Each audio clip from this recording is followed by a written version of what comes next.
હવે જો તમારો ફોન ખોવાઈ જશે તો સરકાર તેને શોધી આપશે, એટલે કે કોઈ સરકારી મંત્રી કે પીએમ કે સીએમ તેને શોધવા નહીં જાય. આ માટે સરકારે એક સિસ્ટમ બનાવી છે, એક વેબ પોર્ટલ શરૂ કર્યું છે જેમાં તમારો ચોરાયેલો ફોન તમે તાત્કાલિક ધોરણે બ્લોક કરી શકો છો, સાથે તેને ટ્રેક પણ કરી શકો છો.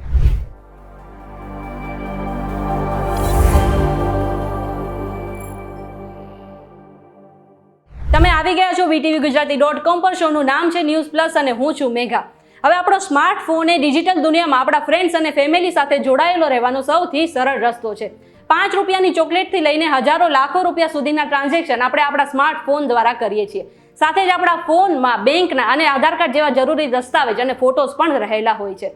હવે વિચારો કે જીવનો ટુકડો કહેવાતો આ ફોન ભૂલથી પણ ચોરાઈ જાય કે ખોવાઈ જાય તો ચિંતા કરવાની જરૂર નથી. સરકાર જ તેને શોધી આપશે અને આ માટે તમારે સરકારની એક વેબસાઇટ પર ફરિયાદ નોંધાવવાની રહેશે. ચોરાયેલા ફોનથી કોઈ પણ વ્યક્તિ આપણા ડેટાનો મિસયુઝ કરી શકે છે, જેને લીધે આપણા પૈસા ચોરાઈ જવાથી લઈને બીજી ઘણી સમસ્યાઓ સર્જાઈ શકે છે. એટલે જ્યારે પણ ફોન ચોરાય ને ત્યારે સૌથી પહેલા ફરિયાદ નોંધાવો. ભારત સરકારના ટેલિકોમ વિભાગે સેન્ટ્રલ ઇક્વિપમેન્ટ આઇડેન્ટિટી રજિસ્ટર એટલે કે CEIR પોર્ટલ શરૂ કર્યું છે, જેની મદદથી કોઈ પણ યુઝર્સ ચોરાઈ ગયેલા કે ખોવાઈ ગયેલા ફોનને બ્લોક કરી શકે છે અને તે મળી ગયા બાદ તેને અનબ્લોક પણ કરી શકે છે. હવે તમારો ફોન ચોરાઈ જાય ત્યારે તમારે સૌથી પહેલા સ્થાનિક પોલીસ સ્ટેશનમાં ફરિયાદ નોંધાવવી જરૂરી છે. એ બાદ તમે CEIR પોર્ટલ પર તેને બ્લોક કરી શકો છો અને આ માટે સૌથી પહેલા સ્ક્રીન પર દેખાતી આ સાઇટ પર જાઓ. અહીં તમને લાલ રંગના બોક્સમાં બ્લોક, સ્ટોલન કે લોસ્ટ મોબાઈલનો વિકલ્પ જોવા મળશે, તેના પર ક્લિક કરો. હવે તમારે ચોરી થયેલા ડિવાઇસની બધી જ માહિતી આપવી પડશે.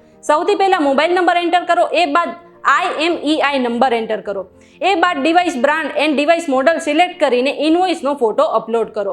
હવે આગળ તમારો ફોન કઈ જગ્યા પર, કઈ તારીખે, કયા રાજ્યમાં અને કયા જિલ્લામાં ખોવાયેલો છે તે સિલેક્ટ કરો.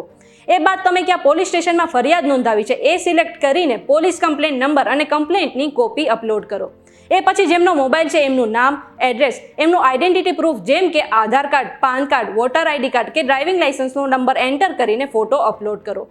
એ બાદ કેપ્ચા કોડ એન્ટર કરીને તમે જે નંબર પરથી ફરિયાદ કરી છે તેમના પર એક OTP આવશે.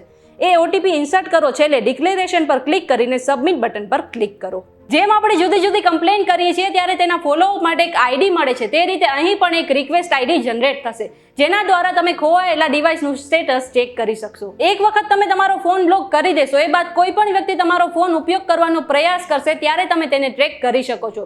CEIR વેબસાઇટ ઉપરાંત નો યોર મોબાઈલ એપ્લિકેશન પણ લોન્ચ કરવામાં આવી હતી, જેમાં તમે તમારા સ્માર્ટફોનને લગતી કોઈ પણ માહિતી મેળવી શકો છો. આ સિવાય તમે 14422 પર કોલ કરીને ચોરી કે ખોવાઈ ગયેલા ફોનને બ્લોક કરી શકો છો.